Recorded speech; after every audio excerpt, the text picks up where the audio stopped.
right on the corner and right on the price. We mean it at Mike Birch Ford in Blackshear. Up to $12,000 off 2018 F-150s. $12,000 off America's #1 selling truck. Stop the search. Call Mike Birch 24/7 at MikeBirchFord.com. At Mike Birch Ford in Blackshear, we've got a vehicle to fit any budget. Clean, low-mileage, one-owner cars, trucks, and SUVs, and plenty of certified program vehicles that can save you thousands. Stop the search. Call Mike Birch, and all inventory's online at MikeBirchFord.com. Well, good morning to you. You made it to a Friday morning, 4th day of May. Butch Jesup here with you on the Big Dog, WIFO FM in Jesup, 105.5 on your FM dial, 8 o'clock. And looking for a high today of around 86 degrees, with sunny skies. Tomorrow, mostly sunny with a high near 88. Sunday, mostly sunny with a high near 88. The Altamaha River level is at 9.5 feet and steady. And it is now time for the world-famous Butch and Bob Show, brought to you by Mike Birch Ford in Blackshear, by Jesup Premium Stores, located out here on the Waycross Highway, and also brought to you by Murphy Builder Supply, located on Northeast Broad Street in downtown Jesup. And we've got some guests in here this morning here on the world-famous Butch and Bob Show. We got some classic guys talking about some classic cars. Is that right, guys? Yes, sir. Yeah. We got Randy and Wade in here this morning from the Altamaha Classic Cruisers. They're classics themselves. And y'all are old enough to be considered classics, aren't you? Absolutely. Definitely. At least in car years, right? Yeah. But they're in here this morning, Wade and Randy, to talk about the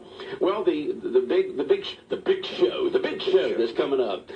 Tell us all about it. Who wants to start? I'll start. Okay, Wade. This is Wade Claxton. I'm the president of the Altamaha Classic Cruisers, and Randy's here. He's a financial guy this year, and he's been a supporter with the Cruisers for many, many years, as I have.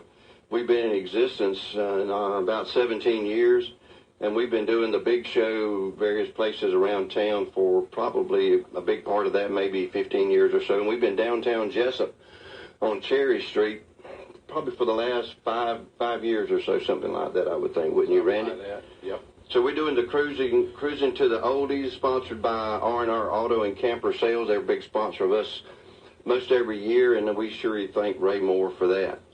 It's going to be this Saturday, May the 5th, from 9 until 2 p.m. Again on Cherry Street. We'll have it blocked off from 1st Street down to Broad Street, and typically we have over 100 vehicles down there, somewhere in the neighborhood of 110 or something like that. So it's a big day, big event, big crowded.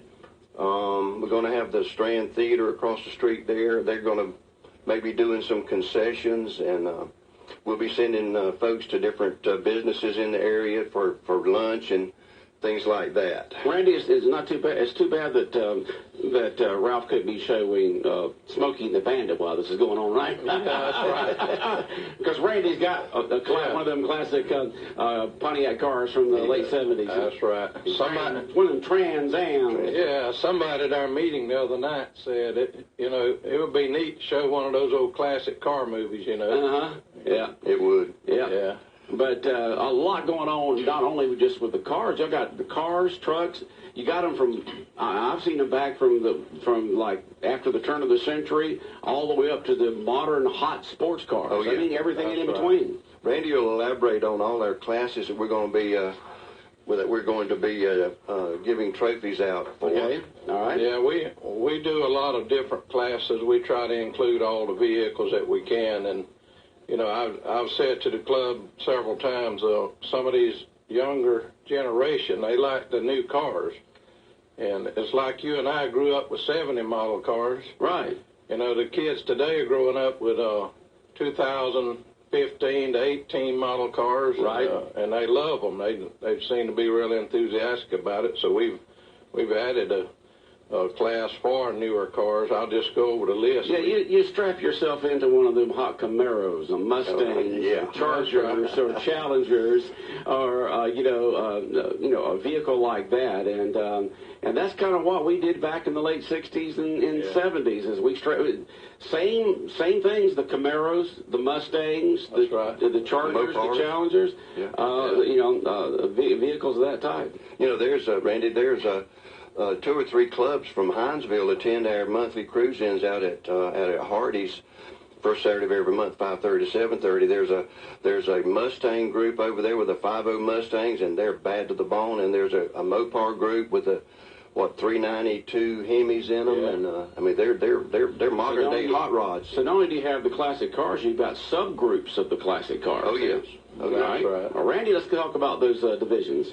Yeah, we're going to do 2 best of shows. One will be for the older classic cars, and then one best of show will be for the newer vehicles. That's, I think, 93 and after. And then we will do a club participation trophy. That's the club that brings the most cars. Okay. I know one year Brunswick Club won that award. We have top 30 classic autos and trucks. And then we have categories for newer cars, as we just talked about, and we have a category for newer trucks. And also then for imports, we have a separate category for them. Wrap rods is something that's kind of popular. That's where you just fix up a ratty old truck or car. You don't really paint it up. You just kind of make it look a little ratty, but a lot of times they have big engines in them. All right, it's kind of like a wolf in sheep's clothing then, huh? Yeah, it looks like an old ratty thing. And it's a hot rod, but you don't want to race it because it could be hot. That's right. And then we have the Pro Street and Resto rods. That's kind of 2 names for the same class, but that's what kind of classification? That's usually like a classic car that's been restored, but it's been turned into a hot rod. Oh, okay. It's an upgrade. Upgrade the classic car then. Yeah, it's like a classic car with a LS1 engine, like a late model engine. Right. You just you take out some of the old parts, you put in some new hot rod parts. That's right. Okay. Good air condition, good brakes, all that stuff. Yeah. It's like if I would have known that my '69 Camaro would have been so hot and popular today for so much money, I'd have kept that thing. That's right. No, I had to trade that in. Got a van. Well, I did the same thing. I had a '69 Le Mans Pontiac. I would love to have it back now. But yeah. We didn't know, did we? We didn't know. No, we didn't know. No, I had a 55 Chevrolet. I took the engine and drivetrain out of it and put in a 63 Chevy 2 Nova and basically threw the 55 Chevrolet body away. How crazy is that? We didn't know. Hindsight's 2020, right? Yeah. Also, we have our local charities, Boys and Girls Club, Fairhaven Women's Shelter, Hospice of South Georgia, and 4-H Club. And a lot of the proceeds from this event, this is our big fundraising event for the year. And a lot of the money is raised through the registration of the cars that come, and as well as the TV. We've got a 60-inch smart HD TV that we're raffling off. So people can still get those raffle tickets tomorrow for that big, huge television just sitting there in the lobby of Harrison Company downtown. That's right. And so people can register to win that TV. Right. And the registration... most people register the day of the event as opposed to pre-registering. Matter of fact, this year I don't think we even offered pre-registration because we only had a couple. So the cars will enter from 1st Street, 84 on that end and come down, and we'll backfill Cherry Street from Broad all the way back as far as we have to go. And registration fee is $25. And we're having for each vehicle? For each vehicle, yeah. All right, this is the folks who are participating in the event themselves, folks. Right. Okay. And we got of course, we've got a lot of door prizes that we've been... collecting from a lot of the vendors that are sponsors for us. A lot of door prizes. Okay. A lot of door prizes, and there's how will people have a chance to win them door prizes? The door prizes go to the cars that are registered. All right, so these are for folks who are registered, and they have a chance to win these. How? Right. That's an incentive for them to come, not only to be eligible to win a trophy for their car in the class that they're in, but as well as getting some goodies from the local merchants. Okay, good. A little more incentive for folks to come into town to bring those classic cars. That's right. And so forth. That's right. All right, that's a bunch of door prizes right there. It's great that the folks have a chance to win those. Yes. And not only is it good to go downtown for this classic, well, actually y'all call it Cruising to the Oldies, and sponsored by R&R Auto and Camper Sales. All these classic cars and trucks in downtown Jesup tomorrow. But in most situations there, you have the owner of the vehicle sitting close by, maybe up on the sidewalk or around it. So you get to hear the history behind it also. You can talk to the person, because if it's one person, the person There's one thing that a person who owns a classic car likes to do is to talk about their car. That's right. Well, you know, the joy of owning any classic or collectible vehicle like this, in my opinion, is sharing it with other people. Right, You know, right. when we drive Randy drives his Joyce. We drive our vehicles every day for the most part. And my red 56 Chevrolet truck, Well, you see it up there at your store all the yeah, time. you see me in it all the time, and people stop me all the time. They just want to talk about the cars. So that's what's fun about it. Right, right. Did they ask you where Sally feels this when you're riding down the road there, Randy, in your Trans Am? Well, they have asked that question, yes. Yeah, it gets a lot of attention, and like you say, it is fun to talk about the older cars because a lot of the younger people don't know much about them. So somebody's always asking you about a car, an older car or a truck.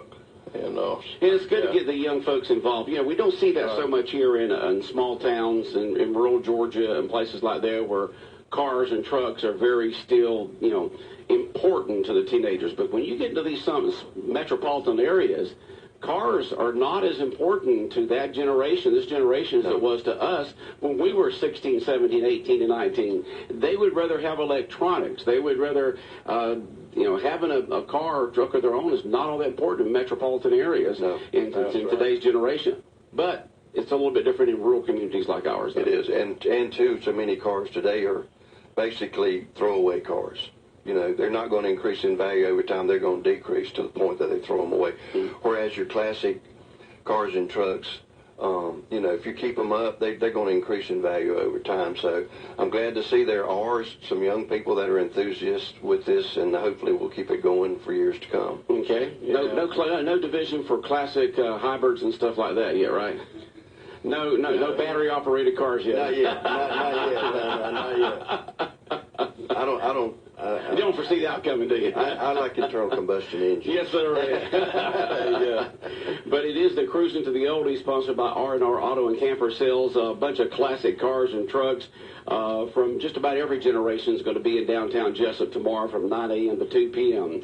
Now, folks can go down there and not only look, but they can also participate, can't they? Oh, yeah.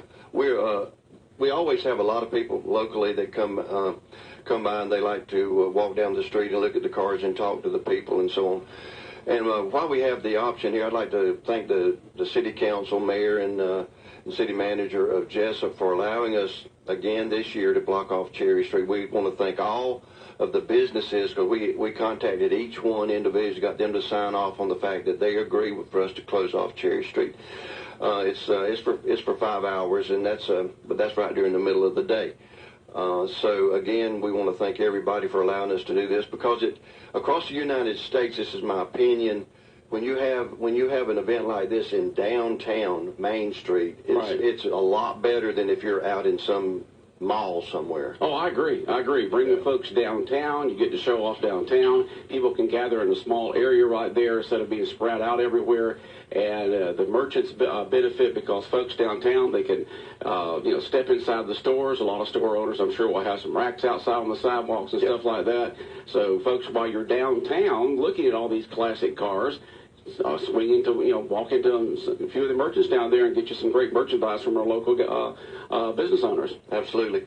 And we're going to have music during the day, of course, all during the event, and we'll have other things going on. We'll have a little bit of entertainment with some, I think, a line dance group or something like that again this year. Okay, I know that folks have a chance to purchase tickets to have a chance to win that huge TV. You've also got a 50-50 going on, so the more tickets y'all sell on that, the more a person has a chance to win the money. You got the music. Are the door prizes strictly for the participants, or that for the general public too, or is it just participants? Participants for the door prize for the ones for them to come in town. Yeah. To get all set up. All right. What else? We need to talk about our charities a moment. Sure. We give most all the money from this event. Our annual car show goes to a charity, one of 4 charities: the Boys and Girls Club of Wayne County, Fairhaven Women's Shelter, Hospice of South Georgia, and the 4-H Club. Those are the 4 charities that we pass the money on to. So This is really a fundraiser for charities as much as it is a fundraiser for our club. So, yeah, it's one thing about the Omaha Classic Cruisers is not only to get together and have fun and show off the vehicles, but as a club, they raise funds, and this is a big fundraiser for them tomorrow, to give to those local charities, the Boys and Girls Club, Fairhaven's Women's Shelter, Hospice of South Georgia, and the 4-H Club. All right. And so folks get down there. I always love going to it. I mean, you can just sit there and spend so much time looking at all the vehicles and talking to the owners, and for us folks that grew up with these vehicles, well, some of them, it's a walk down memory lane. It is. It is. Wade serves as our DJ. He does a great job playing the music out there, and to me that's a big part of a car show. Yeah, he's got that portable jukebox that he pulls around, right? That's right. That's right. It'll be there too tomorrow. Yes, there is. Because not only are we going to be there from 9 until, well, actually we're going to be there earlier than that until 2 tomorrow afternoon. Well, at 5:30 we're back out at Hardy's for our cruise in, so it's going to be a long, long day tomorrow, but it's going to be fun. It's going to be fun. The Omaha Classic Cruisers cruising to the oldies. Put tomorrow downtown Jesup, right there in the main part of downtown Jesup on Cherry Street from 9 a.m. to 2 p.m. And it's the major sponsor is R&R Auto and Camper Sales. And we'd like to thank Ray and the folks out there for putting up the bucks to be able to put this event on tomorrow. Absolutely. Thank you, Ray. Thank you, everybody, and please come out. All right. Is that it? Anything else? All right. It. Go Jackets. Go Jackets today at 5 o'clock. You know, the do-or-die game for the Yellow Jackets this afternoon at 5 o'clock at Howard Bo Warden Field. Oldo won the first game 5-1. We won the second game 7-1 yesterday, the nightcap. The if game, the third game, today at 5 o'clock at Howard Bo Warden Field. We encourage you to get out there and pack the park. If not, we'll have the action for you here. Well, we've got another guest here on the world-famous Butch and Bob Show coming up in a minute. You're listening to WIFO 105.5 FM in Jesup, Big Dog Country. Can you find it? The Georgia Dermatology WIFO FM Big Dog Country Cash Can. Imagine, if you will, a specially marked can hidden in Wayne County, Georgia, worth $1,055. Your mission, should you decide to accept it, find the cash can. Clues to the can's location will be read Monday through Friday live on WIFO at 7:10 a.m., 12:50 p.m., 3:03 p.m., and 5:50 p.m. Shortly after 5 p.m. on Friday, the clues will be posted online at BigDogCountry.com. No purchase necessary. You must be 18 to claim the prize. Complete rules online at BigDogCountry.com.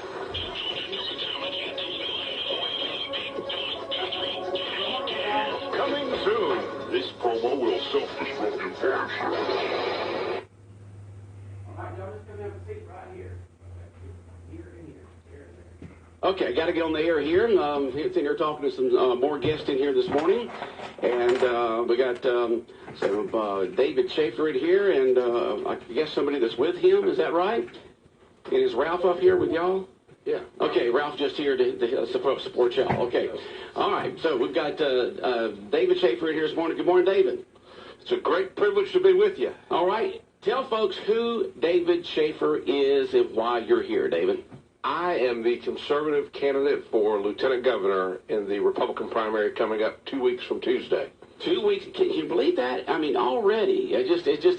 The session just ends, and then boom, it's like a sprint to the primary day, you know? It's coming fast. Yeah, but not only that, the early voting started this past Monday, and I don't know about other counties in the state of Georgia, but I know in Wayne County, in our last election, over 50% of the votes cast were during the 3 weeks leading up to the general election day. This is the time that people are making their decisions, and that's one of the reasons I'm happy to be here. All right, David, tell folks a little bit about you, where you're from, your experiences, a little bit, so they get to know about you. I grew up here in Georgia. I went to the University of Georgia. All right, go Dogs. All right. I was so did I. I was executive director of the Georgia Republican Party in the early 1990s when that was not the most prestigious job to have. There were no Republican statewide elected officials, and only one of our congressmen was a Republican, Newt Gingrich. And yeah, I remember when I moved back to Jesup in 1992 and purchased the radio station in 92. People would say, There goes that Republican. and of course, through the years, that's kind of changed a little bit to where it is now. But it was interesting when you had mentioned that. But get back to your story. It just reminded me of that when I moved back here, when people used to say that.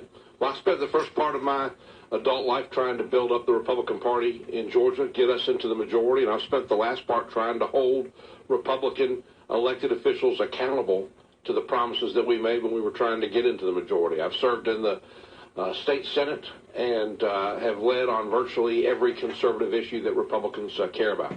Okay, and so you are currently a state senator, is that right? That's right. And what area do you represent? So I represent part of Gwinnett County, north of Atlanta. Okay. Do you know our senator from this area, Blake? Yes, sir. Okay. In fact, when I was first elected, Blake was a student intern at the state senate. Oh, was he? Yes, sir. Okay, all right. So you're state senator, and you're from the Gwinnett area, and you've got some interesting folks who have endorsed you here. Is it just a bunch of them here? Ted Cruz, Newt Gingrich, Rick Santorum, National Rifle Association, Family Policy Alliance, Georgia Right to Life, Georgia Conservatives in Action, Republican Liberty Caucus, National Federation of Republican Assemblies, and Certified 100% Pro-Life by Georgia Life Alliance. That's some pretty big heavyweights there endorsing you. Yes, sir. The conservatives are consolidating around me in this Republican primary because I've led on issues that conservatives care about. I'm the only candidate for lieutenant governor who's rated A+ by the National Rifle Association, the only one that's been designated a pro-life hero by Georgia Right to Life, and that's why so many conservative leaders and organizations have endorsed me in this race. Okay, we have in the studio with us this morning David Schaefer, a state senator from the Atlanta area. He's running for lieutenant governor, which is a wide open race since Cagle is now running for governor. And so it'll be interesting to see, how this all turns out. I'm not sure exactly how many candidates are running for lieutenant governor in the Republican primary, but I'm sure that you're out there, hitting all 159 counties, right? That's right. There's 3 of us in total. If you want to vote for the conservative, you would vote for me, David Schaefer. If you'd like somebody less conservative, you've got some other options. Okay. You can go to his website to learn all about him, and that's davidschaefer.com. David is normally you'd spell it, and Schaefer, S-H-A-F-E-R. So David Schaefer, S-H-A-F-E-R.com, davidschaefer.com. And it's got all the information on there about David and your experiences and so forth. What do you do to pay the bills, David? I know you can't do it as state senator. So. I'm in the real estate business. I own real estate business. Some warehouses in Middle Georgia that serve the kaolin industry. Oh, wow.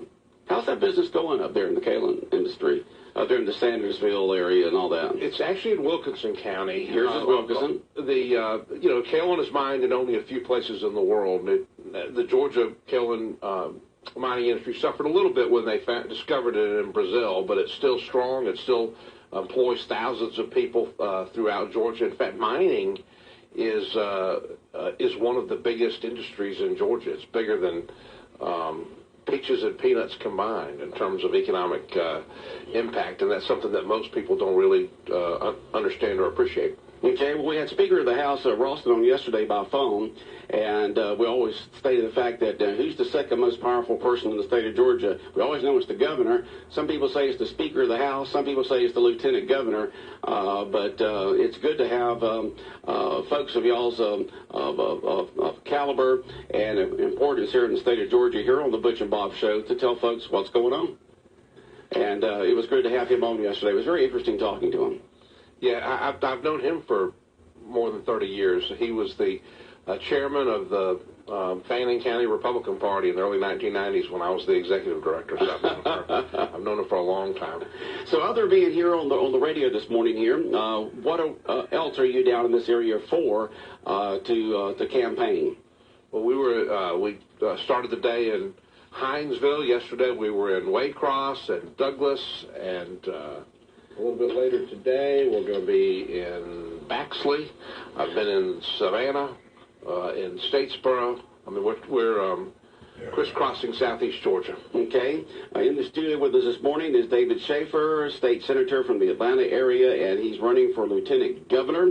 And he says he's the conservative voice of the three Republicans that are running, the most conservative of the three Republicans running for the primary. And will you be doing anything else in Wayne County today? I think that after we are here, we're headed over to the Jesup Press Sentinel to talk with the newspaper. Okay, so you can go over there and talk to Drew and the gang over there. And I know that you've got Ralph in here with you this morning, the head of the Republican Party here in Wayne County, to help show you around and to host it, right? And we'll be at the Western Sizzlin' right after this radio show. So you head to Western Sizzlin' after this? And then we're going to the newspaper. And then to the newspaper. And then it's out of town, right? Then to Baxley. Then to Baxley to go out there and visit with folks. We got a lot of visitors, a lot of listeners up in Appleton County. So what will you be doing in Baxley today? We've got lunch at Sarah's in the City. Sarah's in the City. Have you eaten at Sarah's in the City? Yes, I have eaten at Sarah's in the City. That's good old home cooking there. You're going to love it. I have not been there, but I'm looking forward to it. Yes, sir. It's like eating at Sybil's here in Jesup. Okay? And is Sarah's over there in Baxley, so you're going to enjoy it there. It's one thing about being on the campaign trail. They feed you pretty good, don't they? That is one of the benefits and the dangers. So you're state senator, you've got your business going. What gives you the desire to become the lieutenant governor of the state of Georgia? I've served for 16 years in the state senate, and I've done everything that you can do. I've chaired an unimportant committee. I've chaired an important committee. I was a floor leader for Governor Perdue when he was first elected. I've been a caucus leader, and most recently I served as president pro tem of the Senate. I stepped down from that position at the beginning of the session so that I could focus on the lieutenant governor's race. The lieutenant governor's primary responsibility is to be the president of the Senate. And there's some things I'd like to accomplish to make that organization operate better. So basically, in talking to folks like that, the lieutenant governor is the person who's basically heads up the Senate. Is that right? He's the president of it. I mean, the Senate obviously adopts its own rules, and each of the members is elected from a different part of Georgia, and we work together. But the lieutenant governor is the president of the body. That's right. Right. And so you just want to be able to serve even at a higher level than just being, I'm not saying just being a senator, but being a senator, right? That's right. And I think there's some things that I can only really do from that position. I'd like to, when I won a special election to the state senate in 2002, I was sworn in on day 20 of the 2002 legislative session. It was the middle of the session. And I'll never forget, on the day I was sworn in, I voted on 3 bills. And the next day I voted on 1 bill. And the next day after that, 2 bills. And it continued like that, 1, 2, 3, 4 bills, up until the 39th day of the legislative session, the second to last day, when we had 80 bills on the calendar and stayed there till 1 in the morning. And I thought to myself, they're doing this to us on purpose so that we don't understand what we're voting on. And no one outside this building can figure out what's happening here. And I thought that would be changed when the Republicans took over. Frankly, it hasn't been changed nearly enough. I know. We have, during the course of the session, for the last couple of years, we've had Wednesdays with Werkheiser, and so every single Wednesday morning during the session, State Representative Bill Werkheiser would call in from Atlanta, and we'd talk to him for about 10 minutes about what's going on.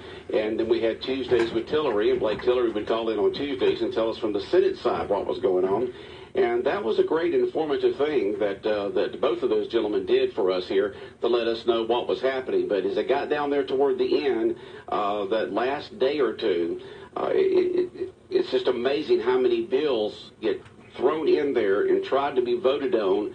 And you've got so many of them, it's hard for their state legislators, state senators to really know all the details. So I'm glad that you're talking about something that would, to make it better and easier and more understandable for these guys and gals up there to vote on for us citizens here in the state of Georgia.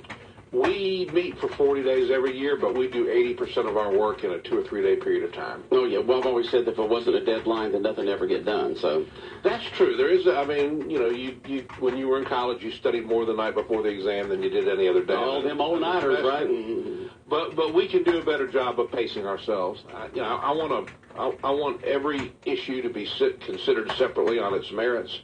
I want to stop the practice of tying together unrelated issues and engaging in these last-minute trades and in the final hours of the session, because that almost always results in multiple poorly thought through ideas becoming law. Okay. And talking to the Speaker of the House yesterday, Mr. Ralston, he was talking about the Rural Development Council that has been formed, where these 22 folks are going around the state and getting input from the rural areas. And of course, the Speaker of the House, Ralston, is from the rural area of North Georgia.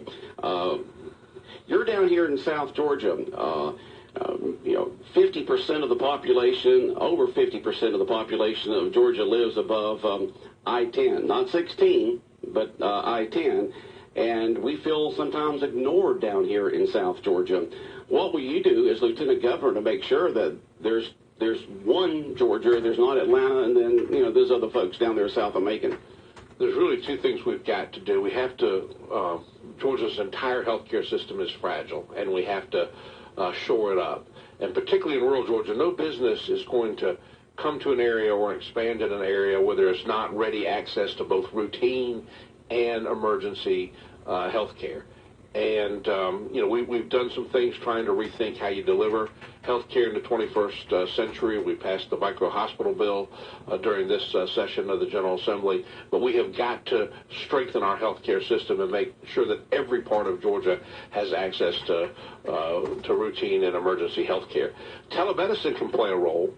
There have been some technological breakthroughs, but telemedicine only works when you've got a broadband access to the internet. And that's what one of the things we talked about with the Speaker of the House yesterday is the broadband. I know that the President signed a bill about expanding broadband in rural areas. I know that the state legislature, along with the governor's working on that. How do we have to wait for the AT&Ts to be able to do that? What's the state doing to try to help these companies get broadband into the rural areas so we can be competitive like Atlanta and Macon and that area?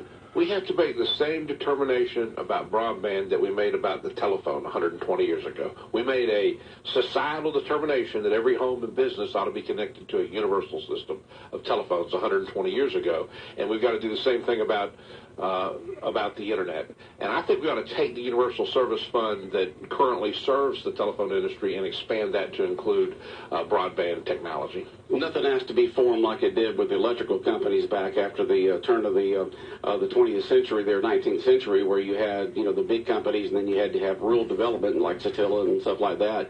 Will this also be part of the main companies, or will they have to be rural companies developed to be able to get broadband into the state? Rural areas. Well, obviously in the rural electrification effort, you had to create the cooperatives because there was no service of any kind at all. Right. But most every home and business in Georgia is connected to the telephone system. So there's already wires coming there. We just need to upgrade those wires to include broadband access to the internet as well. Well, I live out in the boonies out there in Kayville, and we, of course, always, phone service is available and all that kind of stuff like that. But it's so far out that AT&T does not provide high-speed internet. So if I want high-speed internet out there, I have to hook up to the dish, to some company with it. And, of course, there's time limitations on that and things of that sort. So it would be good to have it where it could be wired in like we have here at the radio station. And there are some technological breakthroughs. There's been some research done that shows that you can take broadband service over the electrical wires. That's actually an innovation that AT&T has championed, and they're testing it with Georgia Power in some parts of Georgia. And so technology will solve some part of this problem, but we need to deploy broadband technology throughout the state as quickly as possible. Okay, I'm glad that the state's working on that and that you're behind that. In the studio with us this morning is candidate for Lieutenant Governor David Schaefer, state senator from the Atlanta area. And one of the things that I know that the state legislature and both sides of the House, Republicans, Democrats, everyone, including the governor, is very proud of the fact that y'all fully funded the QBE this year, and I know that y'all got to be proud of that for education. No, that was a significant accomplishment. The QBE, the Quality Basic Education Formula, was adopted in the 1980s during Governor Harris's administration, and it's never been fully funded until this year. And obviously, I talked a little bit about health care and about broadband, but the other essential ingredient to economic growth is to have young people who are graduating from school skilled and ready to work. And we're good. It's glad to see down here in the South Georgia area that the state legislature, along with the governor, has put a lot of effort, time, and funds and resources into our technical colleges. That is so important down here.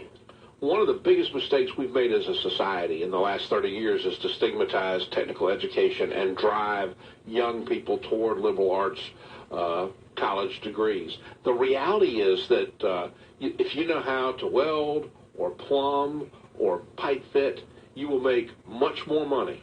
Yeah, electrical, automobile. And that's the thing about it is I tell these young folks today, I said, don't ever sit around and complain about not making money. You can go out to Coastal Pines Technical College, get a 2-year, sometimes 1 year, but a 2-year certificate or degree, and get out there making somewhere in the mid-30s or higher. The college will help you find a job. They have connections with all these companies. They have like a 97 or 8% placement rate of their graduates.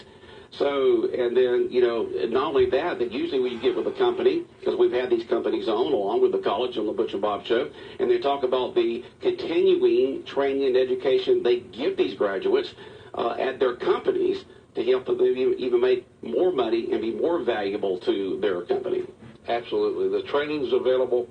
We just need to match up the workers with the training so that they're leading the most productive lives possible. Yeah, and you're down here on the coast in our area. We've got one of the biggest ports ever in Savannah. How important do you think the Port of Savannah and the Port of Brunswick are for the economic growth, not only for South Georgia, but the entire state? I've been a big supporter of the harbor expansion at Savannah. It's a asset not just for Savannah or for coastal Georgia, but for all of Georgia. We talk so much about Savannah that we forget that we've got one of the largest ports on the Atlantic seaboard is in Brunswick. As you pointed out, both of those are critical to the economic vitality of Georgia. Okay, and a lot of times when we're talking to a candidate, whether it's a person running for county commission or they're running for a state office, is the kind of finish up the interview with, why should folks vote for David Schaefer? What can you do as lieutenant governor that would benefit and to be able to serve the citizens of the state of Georgia? I've got the experience. I've got a track record of advancing conservative ideals. I've got a plan to help strengthen rural Georgia, and I'm the only candidate for lieutenant governor endorsed by the National Rifle Association, by GeorgiaCarry.org, by Georgia Right to Life, and the leading conservative organizations in this state, because I have used my time in the state Senate to advance the conservative ideals that Republicans share. Well, you've got the experience. I mean, you've been involved with government in the state of Georgia for a long time. You've got a lot of connections. You've seen all sides of the government up there. What is your? I know this is not anything to do with your campaign, but just from your perspective of being a state senator, what do you think the legacy of Governor Deal is going to be?